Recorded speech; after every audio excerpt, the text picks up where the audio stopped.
After 2 winters spent sailing along the spectacular Baja coast, we're finally checking out of Mexico, topping up our food and water, and setting sail for Hawaii. We spent a few very busy days in La Paz, but didn't film much, so we'll pick things up as we return to the boat and prepare for our final couple of days sailing in Mexico. Enjoy the episode!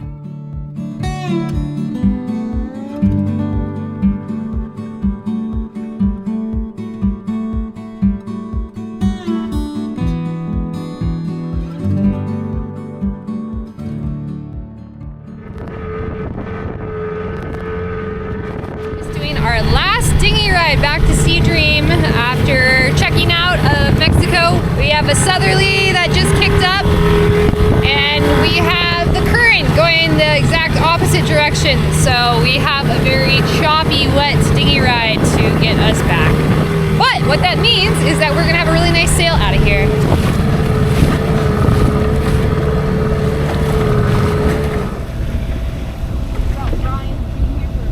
All right, we are underway, motor off anchor because the current and wind doing all its crazy stuff here, it makes it a little too ridiculous to try to sail off unless it was slack. So we're gonna put sails up in a second here and get out of the pause and start our journey to Hawaii.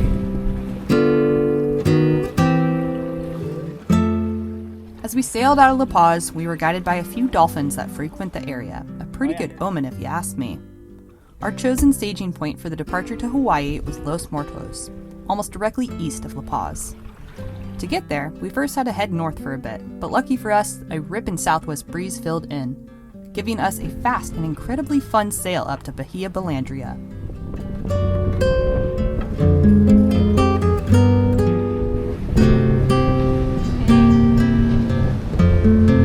Water tank.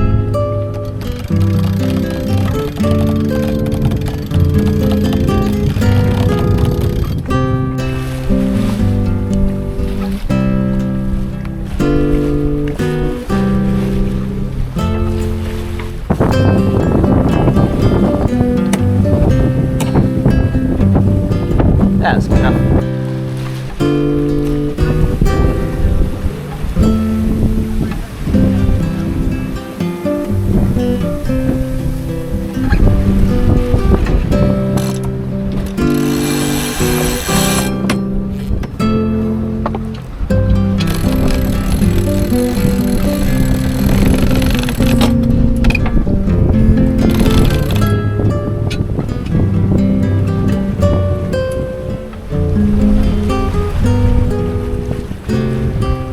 As the sun set, the wind continued to build.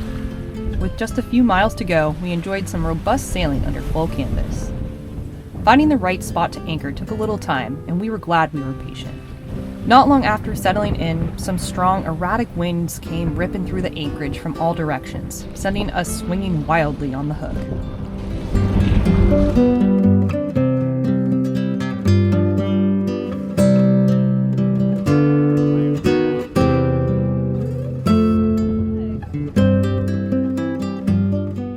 All right, after a blustery night last night, with gusts probably pushing into 35 knot territory, we are heading north and then around the top of the kind of peninsula and then south down towards La Ventana, Los Muertos kind of area.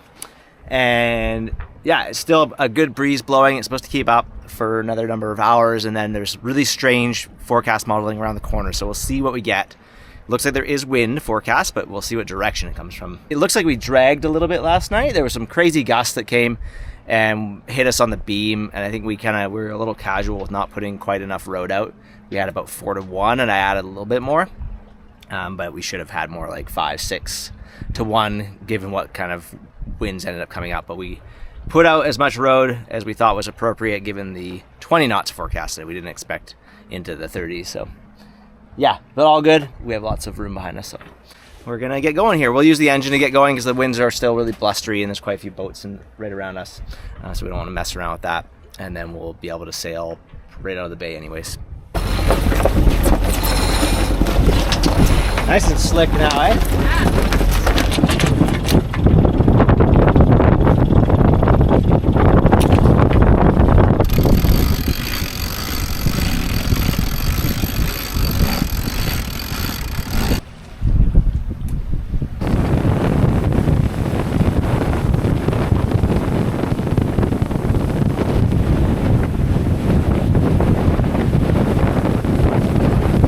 bombing along, 7 point something knots, and there's just these little gap winds coming across from the La Paz Bay, and so we're generally going 5.5 knots, but then we get these little half-mile sections where I just start blasting along, getting a little bit closer to the winds as well, because the wind is from the southwest. So it's exciting sailing, but it's fast, and we're making really good ground all day so far. It's really nice. Kat's doing a great job on the helm there. That's pretty fun. There was a couple of really big gusts where we just woo.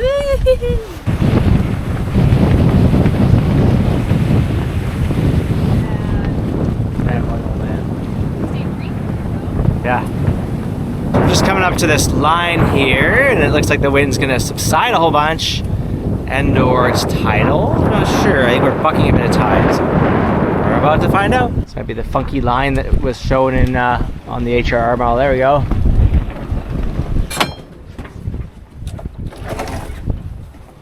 Nice. The waves are also squeezing the hell out.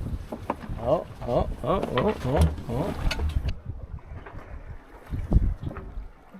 Okay, looks like we've sailed into an area of calm variables. There might be some breeze up ahead, but you can still hear the wind roaring behind us. It's crazy how this kind of thing can happen sometimes. Shaking the reef right now.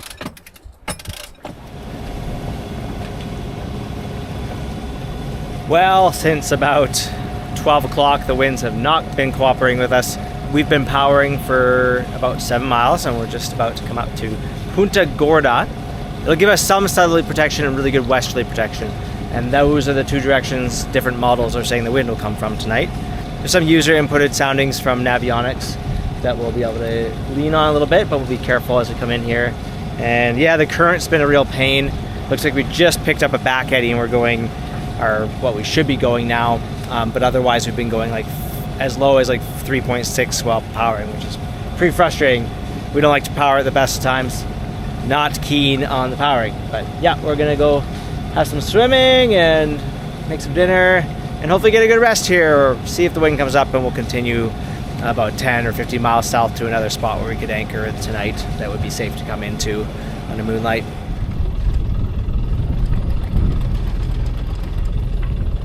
All right, right at sunset we're gonna head off. The wind has come up from the sort of southeast. It looks like it's going to stay up for a few hours, so we'll sail down to La Ventana and anchor there, where we'll be protected from the south and from the west.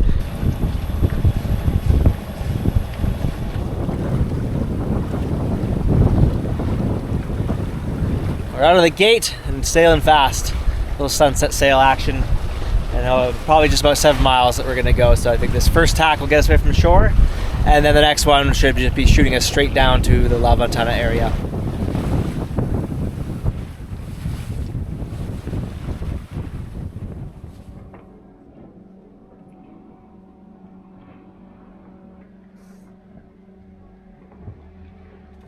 Good morning from the side of the channel where we pulled over last night. It's a beautiful spot. We had a good sleep.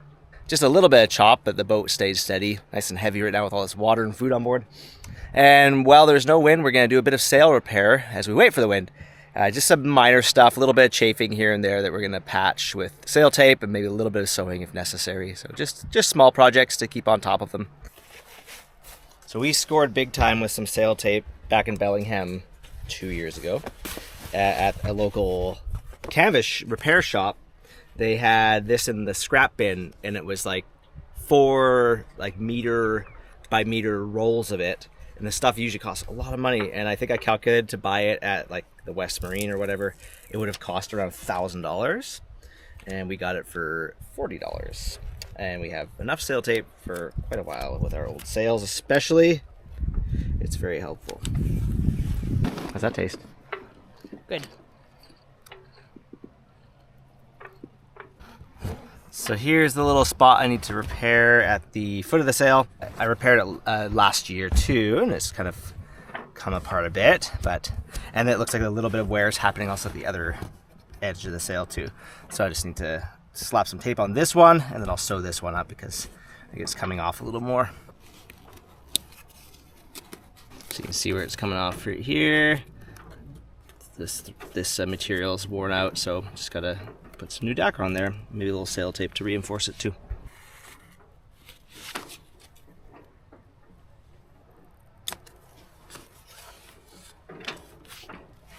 So we're just up on the bow and we hear this weird sound, and what do we find but one of our life jackets just blew up. It was sitting in the sun. Maybe that was it. You would think that wouldn't be it. Don't know what happened, but there's definitely a poor design on these West Marine ones. I would not buy these again.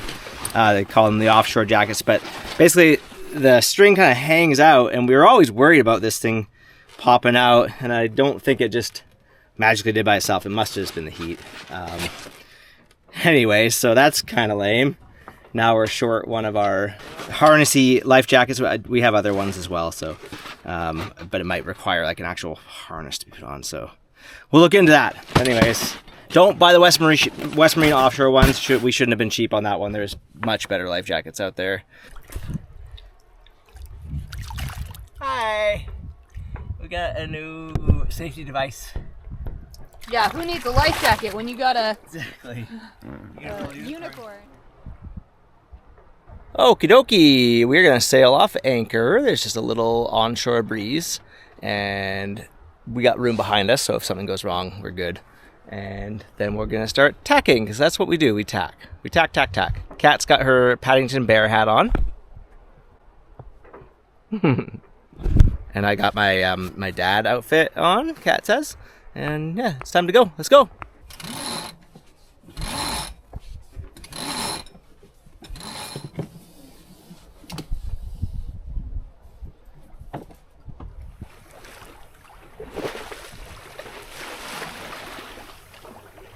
Nice gentle breeze is taking us out of our anchorage and got a pretty good angle towards Los Muertos, so that's some miles to make, but nothing crazy today, and hopefully the wind keeps improving. And as I speak, it just improved and pointed us basically where we need to go.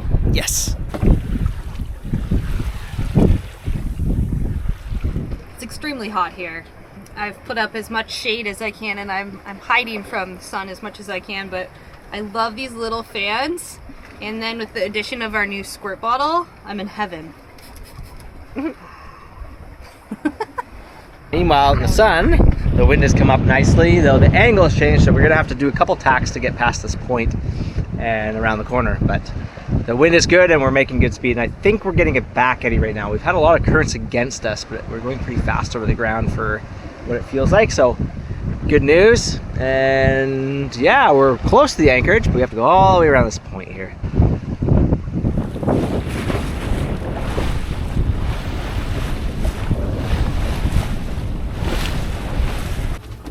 Lovely. Away it goes.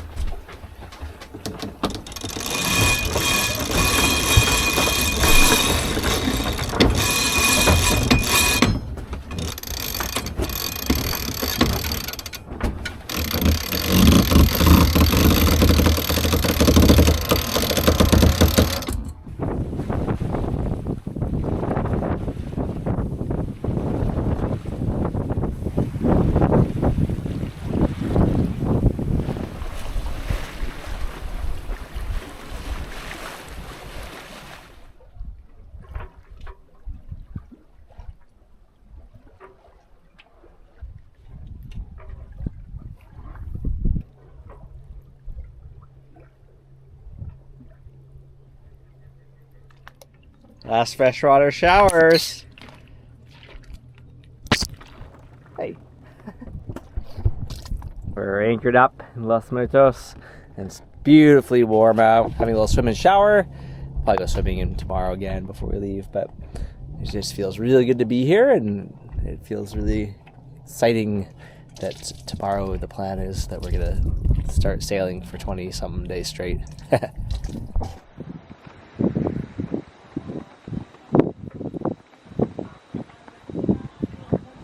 Good morning on departure day. We're just tying up loose ends. I put the radar reflector up with Kat's help, and then went by to this catamaran at Tula and asked, hey, any chance you have a water maker and a bit of water you could spare? And they're like, oh yeah, for sure. We have these jugs right here, because when we run the water maker, we make sure we top it up, because who knows if the thing will break. So they said, here, take these jugs, and that was the perfect amount of water for us.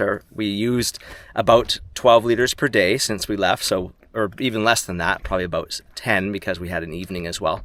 So we're doing perfect on our water rationing so far. And yeah, topped everything up. Thank you so much, Jay, Spanky, and Alex for the bonus water. Really appreciate that. Kat's getting the cabin ready. She has the sea bunk organized, and then we gotta take care of the dinghy. But before that, we'll go to shore and say goodbye to land for a little while and go for a little walk, stretch our legs, and then when it just feels ready to go, we'll leave. And that'll probably be before noon. Maybe we'll have lunch and then we'll leave, something like that. But yeah, I feel ready. How about you, Kat?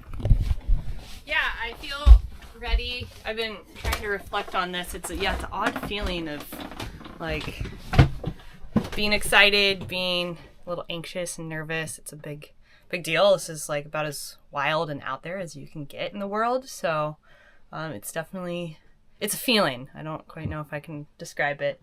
But at this point, I'm tired of leading up to it, and I just want to be out there doing it.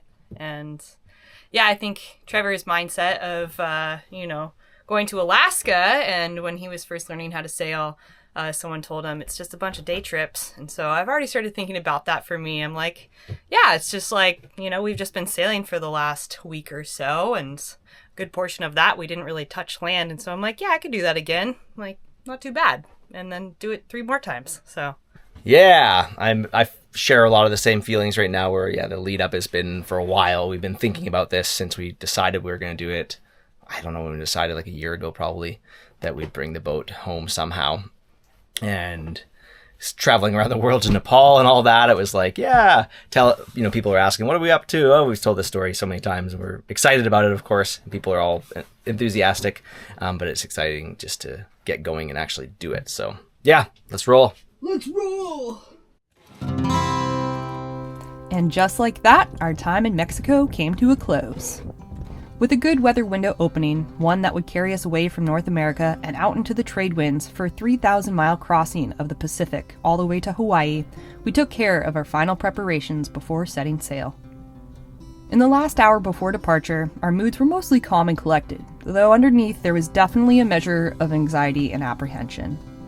Neither of us had ever crossed an ocean before, and while we had plenty of sailing experience, the commitment required for what lay ahead was greater than anything we'd ever done. There's no wilderness on Earth quite like the open ocean, and the stretch between Mexico and Hawaii is among the longest single passages a cruising sailor will ever undertake. After sailing more than 2,000 miles from Canada to Mexico and experiencing some very serious weather and seas along the way, we knew that Sea Dream of Clyde was up to the task. We also knew that the weather along our planned route is typically steady, and that prolonged gales are rare. Still, memories of the 3-day gale we encountered off Northern California occasionally crept back in. Would we see any unusual weather? What would the squalls near Hawaii be like? Could an early season hurricane form and chase us down? Those thoughts drifted in our minds, but in the end, we felt ready and confident in our ability to make the leap. So, after much anticipation, it was finally time to go. In the next episode, we set sail for Hawaii. Thanks so much for watching, and bye for now.